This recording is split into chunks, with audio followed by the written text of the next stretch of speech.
Google Pixel 8a might only be a couple of months away now, and we've got some major upgrades that might make this one of the best.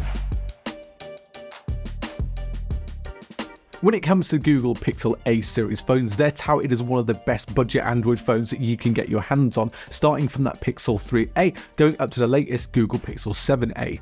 And last year's Pixel 7a really closed the gap by giving us a 90Hz display, and this year we've got some major exclusive news, which means that the Pixel 8a is getting even better. And the video is based on a report from Android Authority contributor Kamila Wojciechowska, with the specs coming from a source with inside Google. And we'll start with the display itself. While the display's size and type is staying exactly the same, so staying at 6.1 inches and that OLED display, the big change this year is that it won't be 90Hz anymore. We're going to see a 120Hz panel on the new Google Pixel 8a. On the display, we're going to get a bit of a jump in its brightness as well. So on the Pixel 7a last year, we had a 1000 nits peak brightness, but this year on the Pixel 8a, it's going to match that of the Google Pixel 8, and it's going to go all the way up to 1400 nits. And whilst the displays might be staying the same at 6.1 inches, that corner radius has changed ever so slightly. The corner radius at its native resolution on the Pixel 7a was 47 pixels, where on the Pixel 8a it's going to go to 128 pixels. These displays for the Pixel 8a are going to be sourced from two manufacturers, so BOE and Samsung. These two manufacturers make the displays for the Pixel 8 as well, so it means that the difference between the displays from the Pixel 8a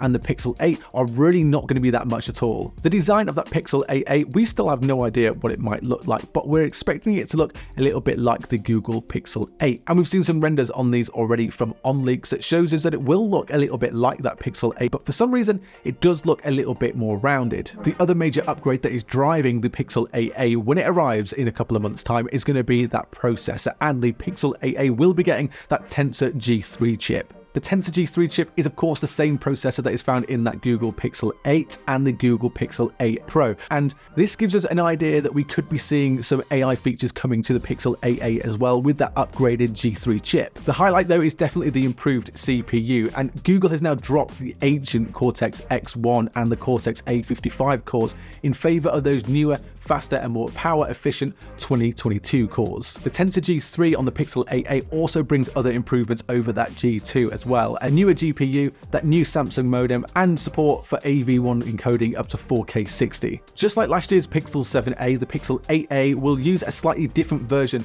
of the G3 than the Pixel 8 and the Pixel 8 Pro, but in practice the differences really shouldn't be huge, and the chip should be a massive upgrade on what we saw from last year. Another feature on the Pixel 8a that we're going to see is DisplayPort coming to the device. The Google Pixel 8 series introduced that DisplayPort output when at the time of launch it actually wasn't usable, but Google has finally enabled it in its limited form in a recent Android 14 beta release, but it does mean that we are going to see this also coming to the Pixel 8a when we finally see it, which could be in a couple of months' time. One spec that we're not expecting to change this year on the Google Pixel 8a is the cameras. Now these are going to stay exactly the same as Google Pixel 7a last year, and last year on the 7a they upgraded the cameras for the first time since the Google Pixel 3a, so this is not a surprise. However, even though that camera hardware on the Google Pixel 8a is staying exactly the same with that 64 megapixel main sensor, we are hoping that because of that Tensor G3 chip we might see some really good software improvements to the camera which make it just a little bit better.